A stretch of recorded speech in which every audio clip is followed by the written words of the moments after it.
કલાકે વિમાન take off પહેલા રનવેની વચ્ચે હતું. ત્યારબાદ 1:38 કલાકે પ્લેન રનવેના છેલ્લા હિસ્સામાં હતું. એટલે કે તે સમયે પ્લેન ટેક ઓફ કરી ચૂક્યું હતું. ટેક ઓફ થયાના બાદ વિમાન જ્યારે સમુદ્રની સપાટીથી 625 ફૂટ ઉપર પહોંચ્યું તો તેણે સિગ્નલ ગુમાવી દીધું. એટલે કે પ્લેન સાથેનો સંપર્ક કપાઈ ચૂક્યો. એરપોર્ટ સમુદ્રની સપાટીથી 200 ફૂટ ઊંચાઈ પર આવેલું છે. એટલે કે પ્લેન એરપોર્ટથી ફક્ત 400 ફૂટ ઉપર સુધી ઉડ્યું હતું. લગભગ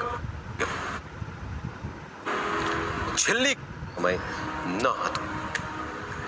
પડી રહે છે અને લોકોને બચાવી પણ શકાય છે, પરંતુ આ ઘટનામાં પાયલટ પાસે પૂરતો સમય જ ન હતો. એવું કહેવાય છે કે પાયલટ પાસે વિચારવાનો પણ સમય ન હતો. વિમાનના 2 પાયલટ સહિત 10 ક્રૂ મેમ્બર હતા. પાયલટ સુમિત સુબરવાલે છેલ્લી ઘડીએ મેડે કોલ કર્યો હતો.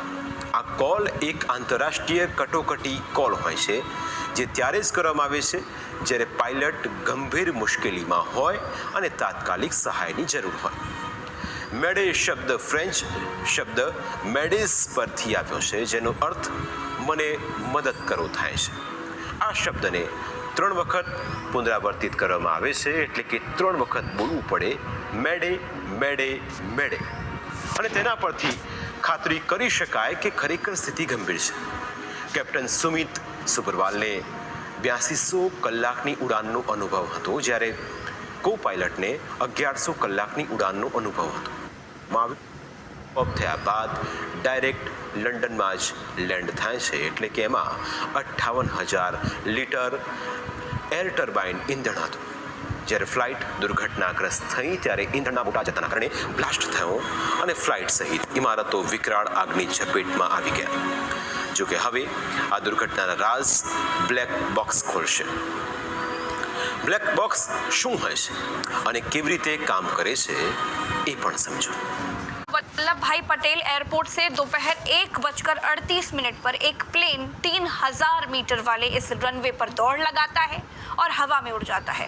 और 1:40 पर ठीक 2 मिनट के बाद जैसे ही वो हवा में 625 फीट की ऊंचाई पर पहुंचता है, वो वापस जमीन की तरफ आने लग जाता है और एयरपोर्ट की बाउंड्री के बाहर एक रिहायशी इलाके की इमारतों पर गिर जाता है.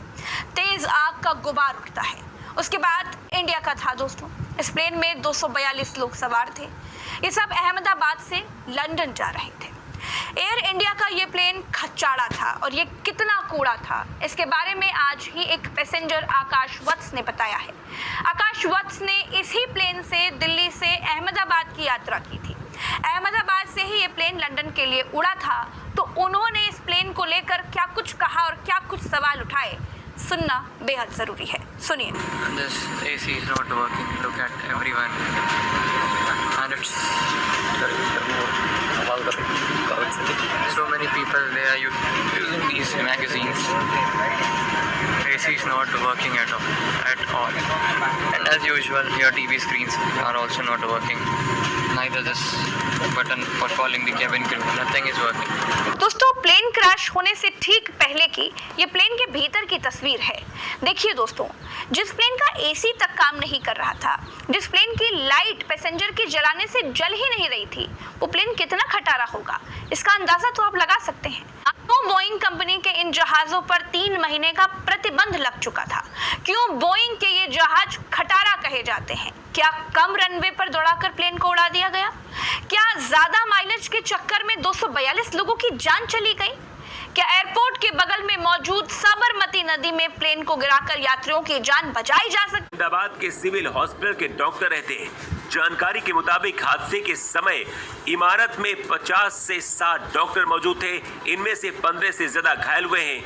अभी तक 3 मेडिकल छात्रों के मरने की खबर सामने आई है. आंकड़ा और भी ज्यादा बढ़ सकता है. हादसे के दौरान हॉस्टल का क्या हाल हुआ है, इन तस्वीरों में आप देख सकते हैं. खबर लिखे जाने तक 200 से ज्यादा शवों को बाहर निकाला जा चुका है. इसी विमान में गुजरात के पूर्व मुख्यमंत्री विजय रूपाणी भी सवार थे। वे अपनी बेटी के घर लंदन जा रहे थे। जानकारी के मुताबिक विजय रूपाणी की पत्नी अंजलि रूपाणी पिछले कई दिनों से लंदन में थी और अब वो खुद अपनी बेटी से मिलने के लिए जा रहे थे। पीएम मोदी जब प्रधानमंत्री बने उसके बाद विजय रूपाणी गुजरात के मुख्यमंत्री बने थे। पीएम मोदी के बहुत करीबी भी माने जाते हैं और मोदी सरकार में कई बड़ी जिम्मेदारियां उन्हें संगठन की दी गई थी। लेकिन अब मोदी के दोस्त विजय रूपाणी भी इस हादसे का शिकार हो गए। लेकिन सवाल ये है कि क्या सभी की जिंदगी बच सकती थी और क्या इस हादसे को रोका जा सकता था? बताया जा रहा कि हादसे से पहले पायलट को पता चल गया था, इसलिए एटीएस से मदद भी मांगी थी, लेकिन कोई जवाब एटीएस ने नहीं दिया। विमान बहुत ऊंचाई पर नहीं था, इसलिए ज्यादा संभलने का मौका भी नहीं मिला और सिर्फ 1 मिनट के अंदर ही विमान हॉस्टल की बिल्डिंग में गिरकर क्रैश हो गया। जो पायलट विमान को चला रहे थे वो बहुत अनुभवी थे, इसलिए इस हादसे का जिम्मेदार कौन है इसकी जांच होना जरूरी है, क्योंकि ये साजिश भी हो सकती है। भारत में अब तक का सबसे बड़ा विमान हादसा बताया जा रहा है, जिसने पूरे देश को रुला दिया है। अमित शाह खुद गुजरात के सीएम से रिपोर्ट ले रहे हैं। शव ज्यादातर हादसे में झुलस गए हैं, जिनकी पहचान करना भी मुश्किल हो रहा है। अभी आधिकारिक पुष्टि नहीं हुई है, लेकिन मौत का आंकड़ा 250 के ऊपर जा सकता है। हादसे की कई संभावित वजह सामने आई हैं। पहली वजह ये कि इंजन फेलियर की वजह से, लेकिन सवाल ये भी है कि आखिर जब विमान में 2 इंजन थे तो फिर एक साथ दोनों इंजन कैसे फेल हो सकते हैं? इसलिए साजिश की बू भी आ रही है। दूसरी वजह landing gear issue. Landing gear अटका हुआ बिल्डिंग में दिख रहा है, जिससे विमान का बैलेंस बिगड़ा ऐसा कहा जा सकता है और क्रैश हुआ। उड़ान भरने से पहले विमान का हेल्थ चेकअप भी किया जाता है। क्या उसमें कोई लापरवाही की गई? इसकी भी जांच हो रही है और इस बात की भी जांच होनी चाहिए कि पायलट के मदद मांगने के बाद भी समय रहते मदद क्यों नहीं दी गई। बताया जा रहा है कि विमान का ब्लैक बॉक्स मिल गया है, जिससे हादसे की असली वजह का बहुत जल्द पता चलेगा। रिपोर्ट। अहमदाबाद प्लेन क्रैश के बाद रोए पीएम मोदी। विमान के ब्लैक बॉक्स से खुला राज, शाह का बड़ा ऐलान। हॉस्टल की छत पर अटका क्रैश, विमान का हिस्सा अंदर भारी तबाही। हादसे में पीएम मोदी के करीबी दोस्त की मौत। किसकी वजह से हुआ हादसा? मिल गया सबूत। क्रैश होने से 5 मिनट पहले विमान के अंदर क्या हुआ था? अहमदाबाद में हुए विमान हादसे का असर पूरी दुनिया में हुआ है। अभी तक मिली खबर के मुताबिक विमान में सभी 142 लोगों की मौत हो गई है। इसके साथ ही जिस बिल्डिंग पर विमान गिरा वहां भी भारी तबाही मची है।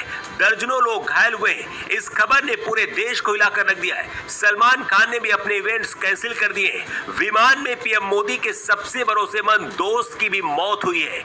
लेकिन हादसा कैसे हुआ, क्यों हुआ और जिम्मेदार कौन है?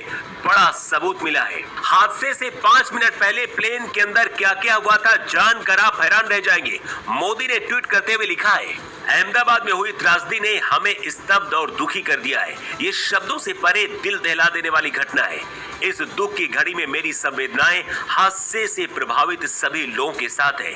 मैं मंत्रियों और अधिकारियों के संपर्क में हूँ जो प्रभावित लोगों की सहायता के लिए काम कर रहे हैं।